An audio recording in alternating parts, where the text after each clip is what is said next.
Hello बच्चों, आज हम क्लास 9th केमिस्ट्री का दूसरा चैप्टर नेक्स्ट टॉपिक से कंटिन्यू करेंगे।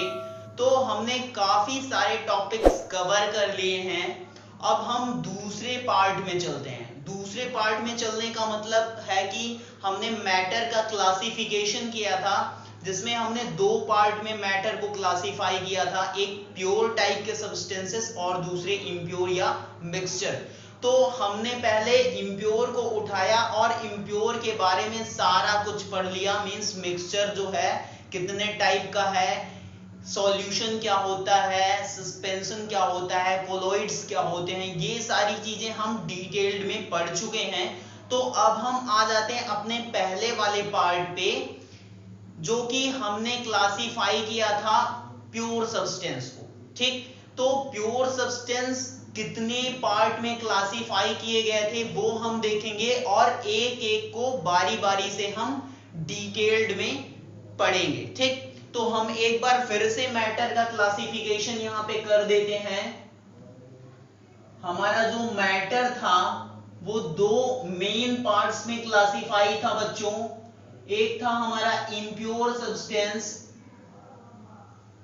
और जो फर्स्ट वाला था वो था प्योर सब्सटेंस। इसी इम्प्योर को हम मिक्सचर भी बोले थे।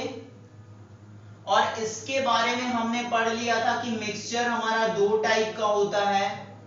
एक होता है होमोजीनियस और दूसरा हमने बताया था हेट्रोजीनियस। ठीक, उसके बाद हमने इसमें पढ़ा था अपना सॉल्यूशन, सस्पेंशन और कोलॉइड्स। ठीक है, तो वो इसके पार्ट्स थे। और हमने प्योर को बता के, मींस प्योर सब्सटेंसेस के बारे में पढ़ के हमने उसको छोड़ दिया था। और हमने वहां पे बोला भी था कि इस पार्ट पे हम इसको पढ़ने के बाद आएंगे। ठीक है, तो अब हम प्योर सब्सटेंसेस का जो क्लासिफिकेशन है उसको पढ़ेंगे। तो हमने वहां पे प्योर सब्सटेंसेस को दो पार्ट में क्लासिफाई किया था, आपको याद होगा। पहला था हमारा एलिमेंट और दूसरा था बच्चों कंपाउंड। ये दोनों ही प्योर सब्सटेंसेस के पार्ट थे। तो अब हम इस पे फोकस करेंगे। ठीक, और इसमें भी फर्स्ट ऑफ ऑल हम एलिमेंट्स के बारे में पढ़ेंगे, और एलिमेंट्स के कितने पार्ट और हो सकते हैं उसके बारे में स्टडी करेंगे। ठीक, तो यहां पे अभी हम कंपाउंड को छोड़ते हैं और एलिमेंट पे आते हैं। तो जो एलिमेंट होता है वो भी हमारा तीन पार्ट्स में डिवाइड होता है बच्चों। एक होता है मेटल, और दूसरा होता है नॉन मेटल, और इसी के साथ हमारा तीसरा जो है वो है metalloids.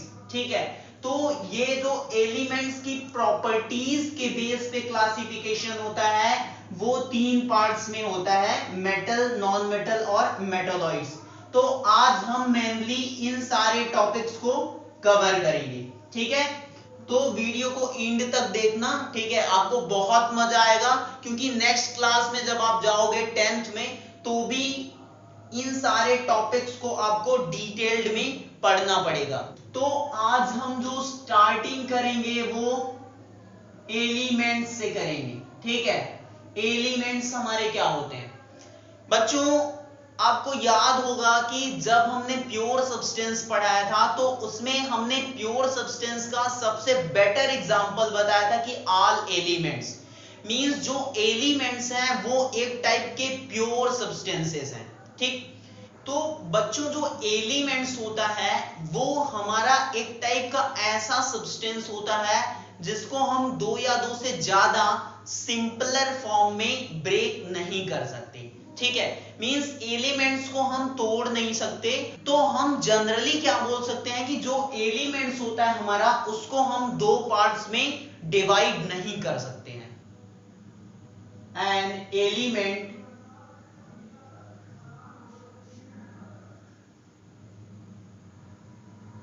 is a substance which can not be broken down into two और मोर सिंपलर सब्सटेंस। ठीक, मींस एलिमेंट एक ऐसा सब्सटेंस है जिसको हम नहीं ब्रेक कर सकते दो या दो से ज्यादा सिंपलर सब्सटेंसेस में। ठीक, अगर हम एग्जांपल बोलें तो आप लिख सकते हो हाइड्रोजन हो गया हमारा, हीलियम, ठीक है, कार्बन, नाइट्रोजन, ऑक्सीजन, ठीक है, बहुत ढेर सारे एलिमेंट्स हैं हमारे, सल्फर, फास्फोरस, सोडियम, ठीक है, कैल्शियम, पोटेशियम, बहुत ढेर सारे एलिमेंट्स हैं। ठीक बच्चों, जो नंबर ऑफ एलिमेंट हैं वो 118 है, मींस 118 एलिमेंट प्रेजेंट हैं, ठीक है, अभी के टाइम में। लेकिन इसमें जो 94 एलिमेंट्स हैं वो नेचुरल हैं और 24 एलिमेंट्स क्या हैं, उनको बनाया जाता है। ठीक है, आर्टिफिशियली उनको बनाया जाता है। जैसे कि अगर हम बात करें आर्टिफिशियल किसी एलिमेंट की तो हम डायमंड को ले लेते हैं, ठीक, या फिर ग्रेफाइट को ले लेते हैं। तो ये ग्रेफाइट भी एक टाइप का एलिमेंट है, डायमंड भी एक टाइप का एलिमेंट है हमारा, बट डिफरेंस क्या है, ये एक आर्टिफिशियल एलिमेंट है, ये कार्बन का एलोट्रोप है। ठीक है, मींस अपर रूप बोलते हैं इसको, कार्बन का ही ये एक रूप है, एक फॉर्म है।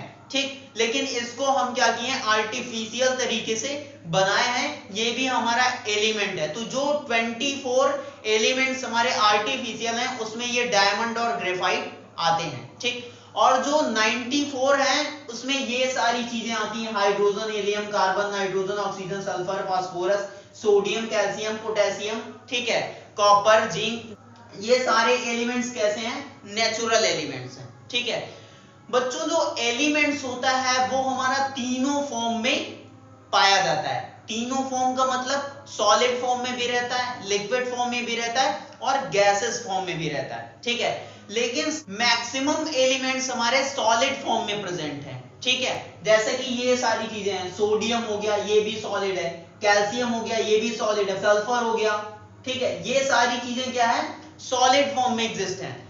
लेकिन दो ऐसे एलिमेंट्स हैं हमारे जो कि लिक्विड स्टेट में प्रेजेंट हैं। कौन कौन से, एक है हमारा मरकरी,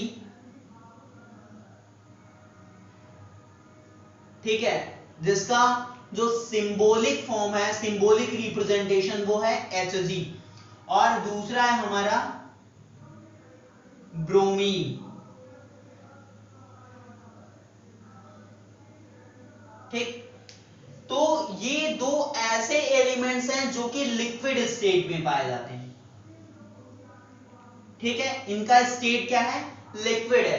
और सॉलिड के बारे में हमने बताया कि जो सॉलिड स्टेट में प्रेजेंट एलिमेंट है उसमें क्या है, जैसे कि हमारा गोल्ड हो गया, सिल्वर हो गया, ठीक है, सोडियम हो गया। ठीक, तो ये सारे किस फॉर्म में प्रेजेंट है, हमारे सॉलिड फॉर्म में। अब अगर हम बात करें कि गैसियस फॉर्म में कौन से एलिमेंट्स हमारे प्रेजेंट हैं, तो 11 ऐसे एलिमेंट्स हैं जो कि गैसियस फॉर्म में प्रेजेंट हैं। ठीक है, जैसे कि अगर हम गैसियस फॉर्म में एलिमेंट्स को बोलें तो कौन कौन से हमारे गैस स्टेट में, गैस स्टेट में हमारी 11 गैसेस हैं। पहली है हमारी हाइड्रोजन, दूसरी है हीलियम, तीसरी है नाइट्रोजन, चौथी है ऑक्सीजन, और पांचवी है फ्लोरीन, छठवीं है नियॉन, उसके बाद है हमारा क्लोरीन, आर्गन, क्रिप्टॉन, जीनॉन, और लास्ट है हमारी रेडॉन। अब हम एलिमेंट्स के टाइप्स के बारे में बात करेंगे कि कितने टाइप्स होते हैं। एक तो मेटल हो गया और दूसरा जो था वो नॉन मेटल था, और तीसरा जो टाइप था वो था हमारा मेटलॉइड्स। पहला मेटल, दूसरा नॉन मेटल और तीसरा मेटलॉइड। बच्चों ये किस बेस पे हम क्लासिफाई कर रहे हैं? एलिमेंट्स की जो प्रॉपर्टीज होती हैं, ठीक है, एलिमेंट्स को अगर प्रॉपर्टीज के बेसिस पे क्लासिफाई करें तो तीन टाइप्स के एलिमेंट होते हैं, मेटल, नॉन मेटल और मेटलर्स। तो सबसे पहले हम मेटल के बारे में पढ़ेंगे कि हमारी मेटल क्या होती है। अगर हम मेटल की डिफिनेशन प्रोवाइड करें तो हम बोल सकते हैं कि metals are those elements which lose one or more electrons and become electropositive या आयंस बोल सकते हो, ठीक है, क्योंकि उस पे पॉजिटिव चार्ज आ जाएगा। तो मेटल की जो डिफिनेशन हुई वो ये है कि metals are those elements which lose one or more electrons and become electropositive। ठीक, मेटल्स वो एलिमेंट्स होते हैं जो कि एक या एक से ज्यादा इलेक्ट्रॉन लूज कर देते हैं, छोड़ देते हैं, डोनेट कर देते हैं और इलेक्ट्रोपॉजिटिव बन जाते हैं बच्चों, मतलब कि उन पे पॉजिटिव चार्ज आ जाता है, ठीक है। तो उन टाइप के एलिमेंट्स को क्या बोलेंगे हम? मेटल्स, ठीक है। अगर हम एग्जाम्पल देखें तो हम एग्जाम्पल के लिए बोल सकते हैं कि हमारी सोडियम मेटल है, ठीक, मैग्नीशियम है, कैल्शियम है, ठीक है। तो बहुत ढेर सारी मेटल हैं, गोल्ड है, सिल्वर है, ये सारी क्या है? मेटल्स हैं। अब जो हमने यहां पे डिफिनेशन बताया बच्चों की, वो इलेक्ट्रॉन क्या करते हैं? डोनेट कर देते हैं। तो अगर उस फॉर्म में हम एग्जांपल को शो करें तो कैसे कर सकते हैं? जैसे सोडियम जो होता है बच्चों हमारा, ये क्या करता है? अपने अंदर से क्या करेगा? एक इलेक्ट्रॉन लूज करेगा और जब इसमें से एक इलेक्ट्रॉन निकल जाएगा तो इस पे एक पॉजिटिव चार्ज आ जाएगा। कैसे? वो ऐसे बच्चों की इलेक्ट्रॉन पे क्या होता है? नेगेटिव चार्ज होता है, और जब एक इलेक्ट्रॉन निकला मींस इसका जो माइनस वाला पार्ट था वो कुछ निकल गया, तो ये कुछ प्लस में जाएगा ना, ठीक। तो एक इलेक्ट्रॉन निकला तो ये एक इलेक्ट्रॉन के बराबर पॉजिटिव चार्ज इस पे आ जाएगा, ठीक है।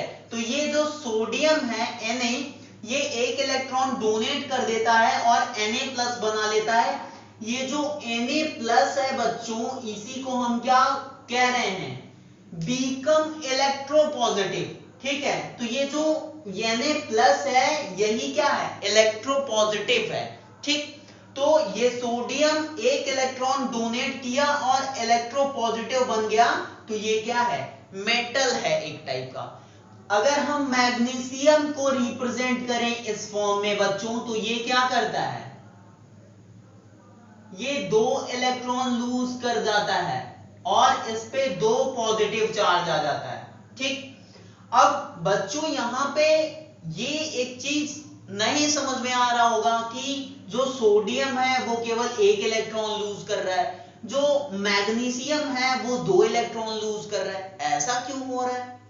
ऐसा इसलिए हो रहा है कि बच्चों जो सोडियम होता है उसके लास्ट वाले सेल में एक इलेक्ट्रॉन होता है, तो वो क्या करता है? आसानी से एक इलेक्ट्रॉन लूज कर देता है। जबकि मैग्नीशियम के केस में लास्ट वाले सेल में, वैलेंस सेल में 2 इलेक्ट्रॉन होते हैं, तो वो 2 इलेक्ट्रॉन लूज कर देता है, ठीक है।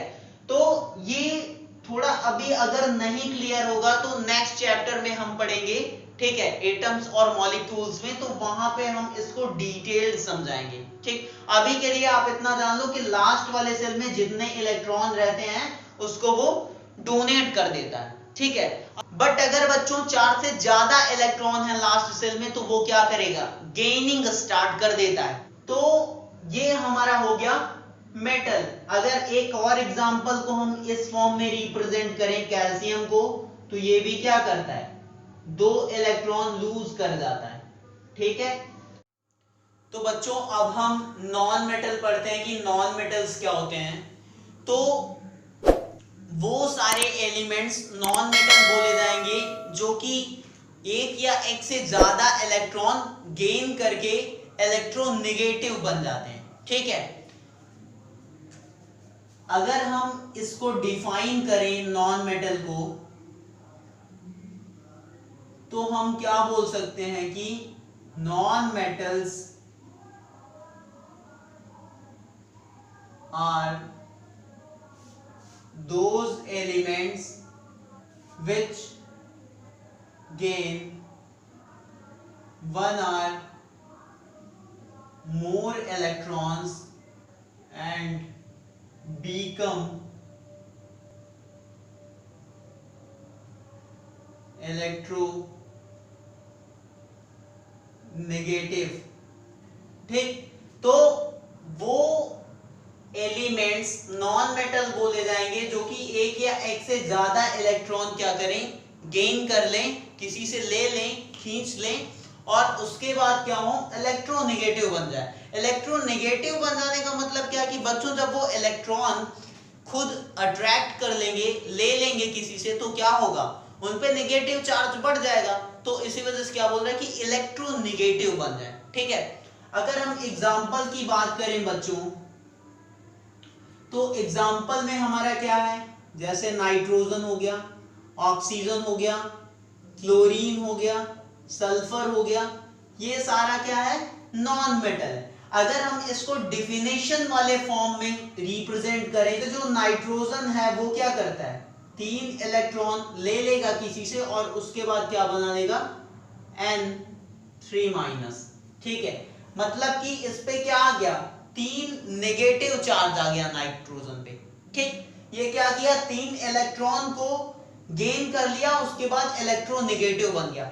जो नॉन मेटल्स होंगे जब वो इलेक्ट्रॉन गेन करेंगे तो इलेक्ट्रोनेगेटिव बन जाएंगे, मतलब कि उनपे नेगेटिव चार्ज आ जाएगा, उसी को क्या बोल रहे हैं, इलेक्ट्रोनेगेटिव। ठीक है, जैसे अगर हम ऑक्सीजन की बात करें तो ऑक्सीजन क्या करता है, ये 2 इलेक्ट्रॉन लेता है और O2- में कन्वर्ट हो जाता है।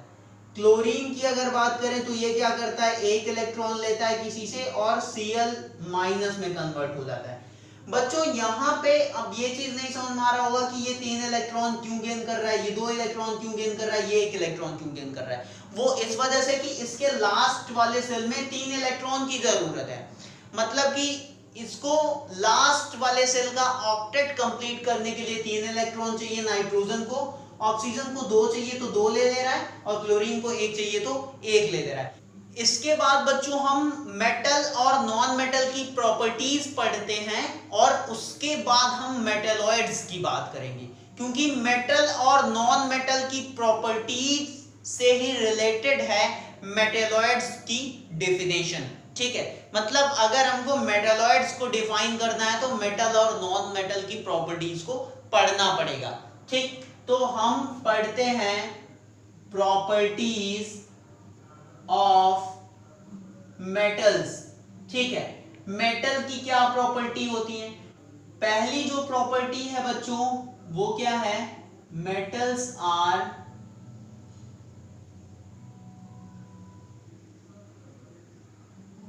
मैलिएबल। मैलिएबल का मतलब ये होता है बच्चों की सीट के फॉर्म में मेटल को हम कन्वर्ट कर सकते हैं, मतलब कि जो मेटल्स होती हैं अगर उसको हम क्या करें, पीटें, मींस हैमर से उसको पीटते हैं तो वो पतली पतली सीड्स में कन्वर्ट हो जाएंगी।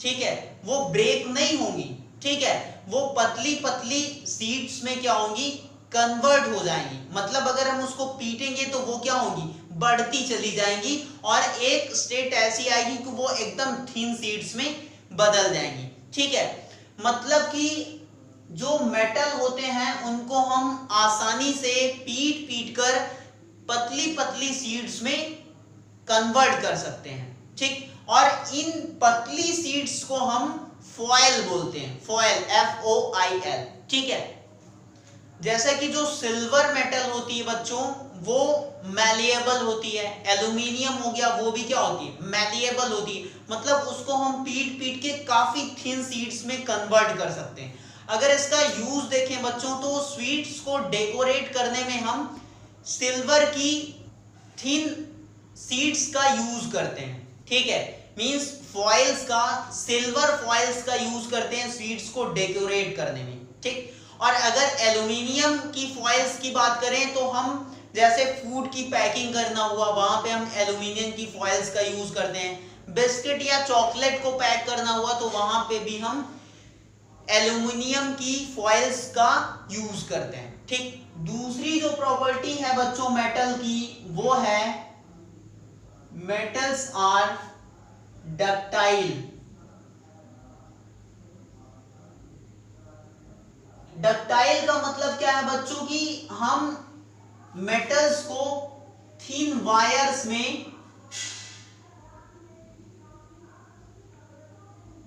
कन्वर्ट कर सकते हैं। यहां पे क्या था, मैलेबिलिटी मींस मैलेबल का मतलब थिन सीड्स, ठीक है। तो मेटल्स को हम पतले पतले वायर्स में कन्वर्ट कर सकते हैं, ठीक। आप देखे होंगे कि जो कॉपर मेटल्स होती हैं उनको हम एज ए वायर यूज करते हैं, ठीक है।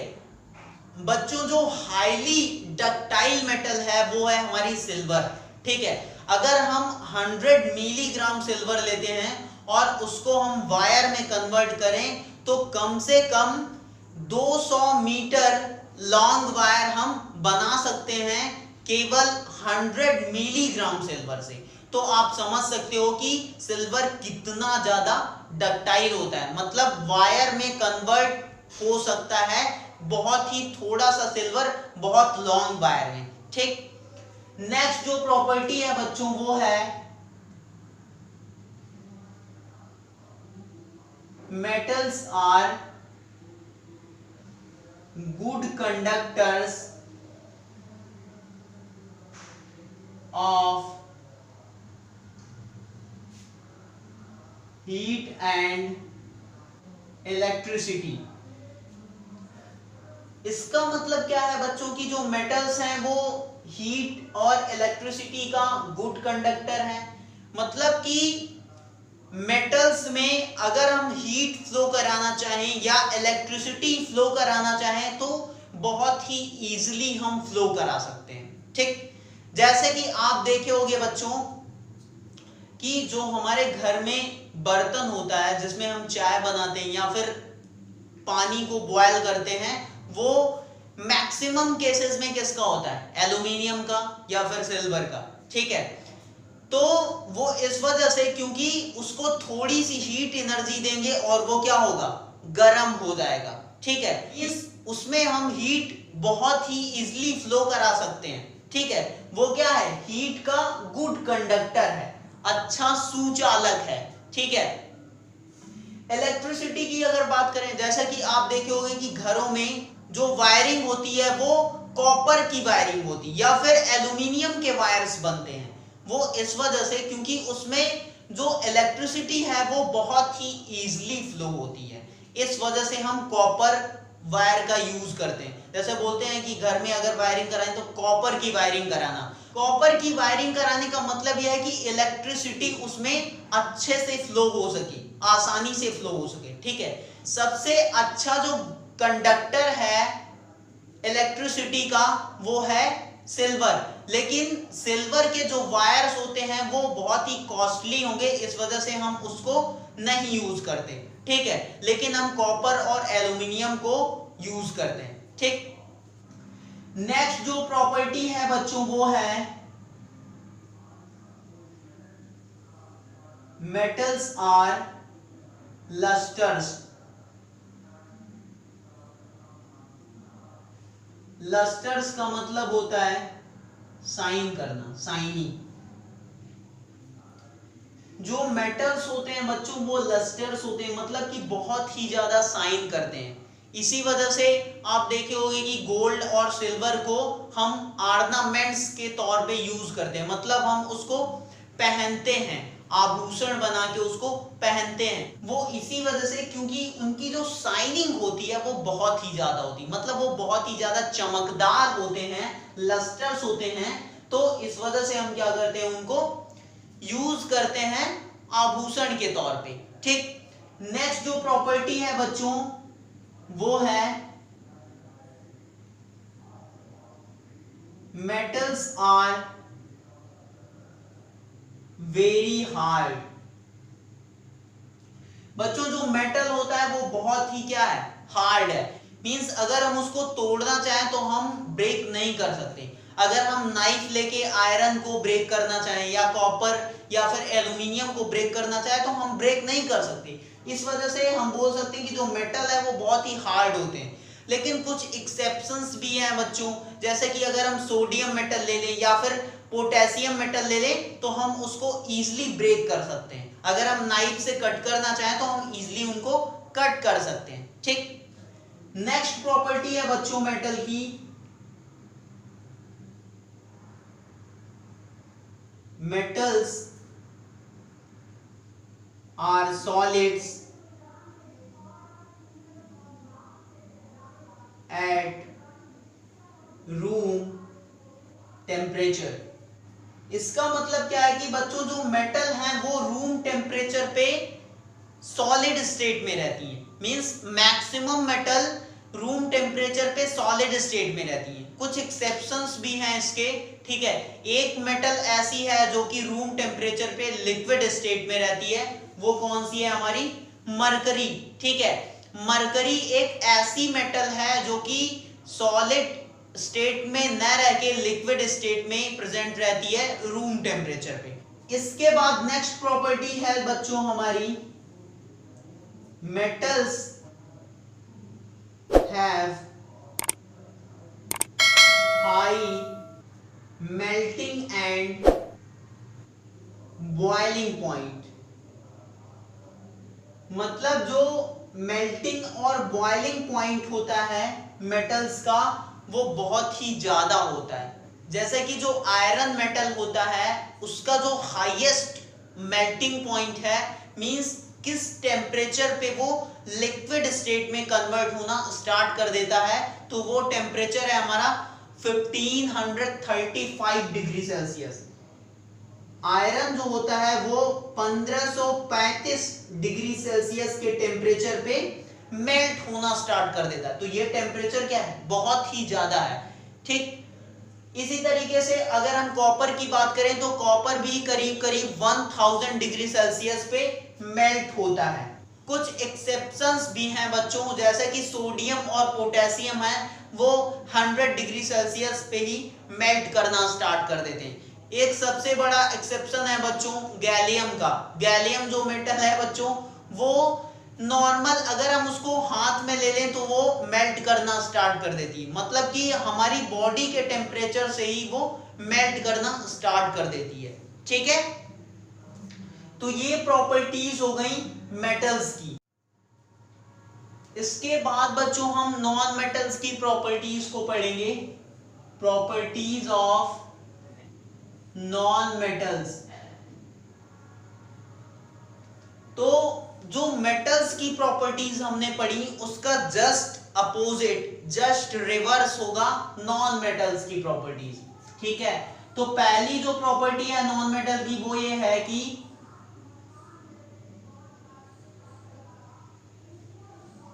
Non metals are not malleable.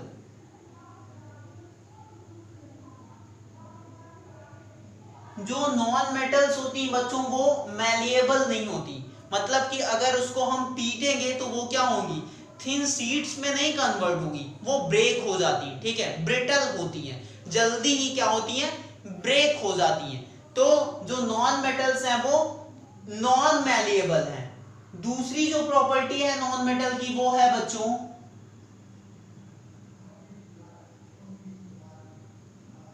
Non metals are not ductile. ये डक्टाइल नहीं होती, मतलब कि अगर हम इनको वायर्स में कन्वर्ट करना चाहें तो नहीं कर सकते, क्योंकि वो फैलती नहीं है, जल्दी जल्दी क्या होंगी, ब्रेक हो जाती हैं। ठीक है, टूट जाती हैं, तो वो डक्टाइल नहीं होती, उनमें डक्टिलिटी की प्रॉपर्टी नहीं होती है। थर्ड प्रॉपर्टी अगर हम देखें तो हम बोल सकते हैं कि non metals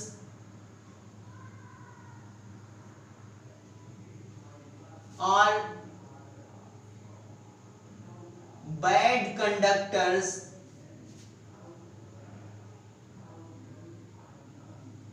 of heat and electricity. मतलब कि जो नॉन मेटल्स हैं वो कुचालक होती हैं, ठीक है, बैड कंडक्टर्स होती हैं हीट और इलेक्ट्रिसिटी की, जैसे कि सल्फर हो गया, फास्फोरस हो गया, ये सभी क्या हैं, नॉन मेटल्स हैं जो कि हीट और इलेक्ट्रिसिटी को फ्लो करने में मदद नहीं करती, ठीक है, मींस इसमें हम इलेक्ट्रिसिटी या हीट नहीं फ्लो करा सकते, ठीक है। कुछ कुछ नॉन मेटल्स क्या होती हैं, इंसुलेटर्स होती हैं, मतलब कि उनमें से हम थोड़ी सी भी हीट को नहीं फ्लो करा सकते, ठीक है। बट कुछ एक्सेप्शंस भी हैं बच्चों, जैसे कि जो कार्बन के एलोट्रोप्स हैं, डायमंड और ग्रेफाइट, ये दोनों ही नॉन मेटल हैं, बट ये हीट और इलेक्ट्रिसिटी का गुड कंडक्टर्स हैं, ठीक है। मतलब कि अगर हम डायमंड में इलेक्ट्रिसिटी फ्लो कराएं तो इजीली फ्लो करा सकते हैं, अगर हम ग्रेफाइट में इलेक्ट्रिसिटी फ्लो कराएं तो इजीली फ्लो करा सकते हैं। ग्रेफाइट हमारा गुड कंडक्टर है इलेक्ट्रिसिटी का, इसी वजह से हम इलेक्ट्रोड्स को बनाने में ग्रेफाइट का यूज करते हैं। नेक्स्ट जो प्रॉपर्टी है बच्चों वो है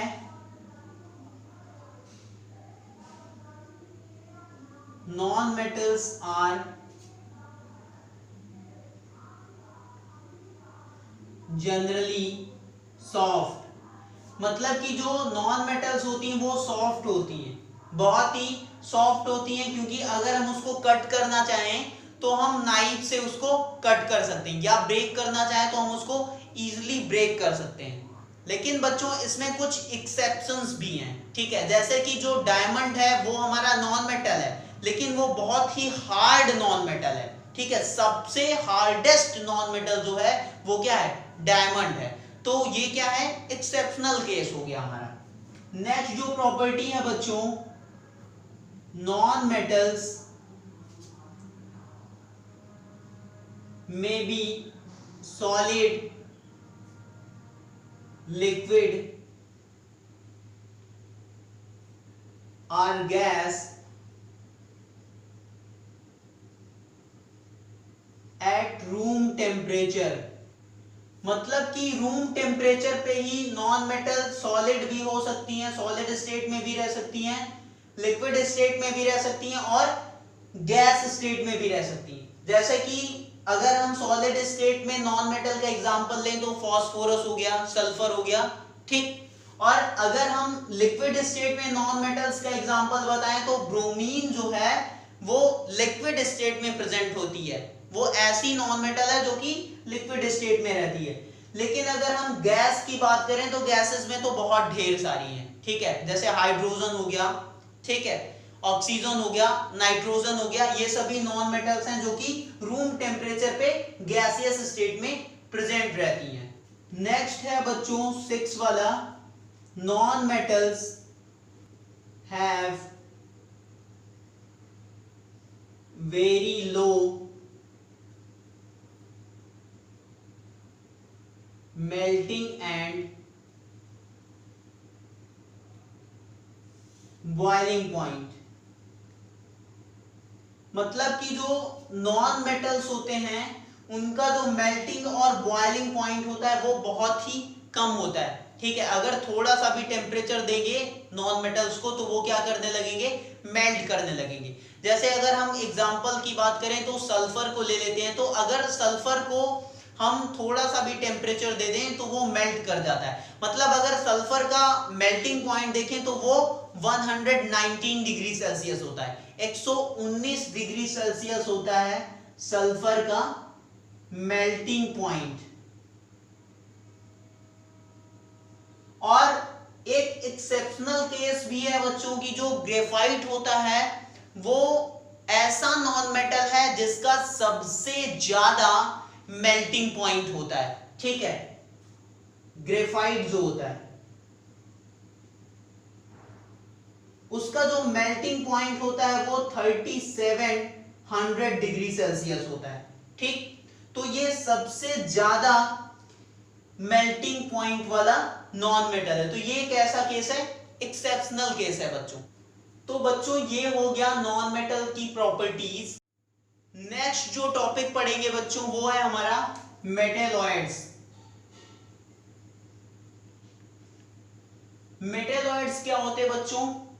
मेटेलॉइड्स वो एलिमेंट होते हैं जो कि मेटल और नॉन मेटल दोनों की प्रॉपर्टीज को रखते हैं। मींस कुछ प्रॉपर्टीज ये मेटल की शो करते हैं और कुछ प्रॉपर्टीज ये नॉन मेटल की शो करते हैं। जैसे अगर हम इसको डिफाइन करें तो हम कह सकते हैं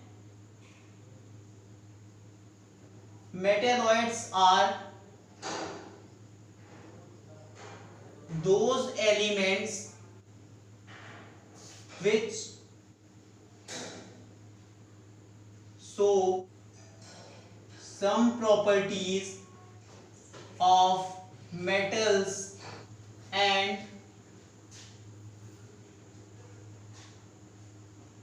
some other properties of non-metals। अगर इसके एग्जाम्पल की बात करें तो हम बोल सकते हैं बोरॉन, सिलिकॉन, जर्मेनियम।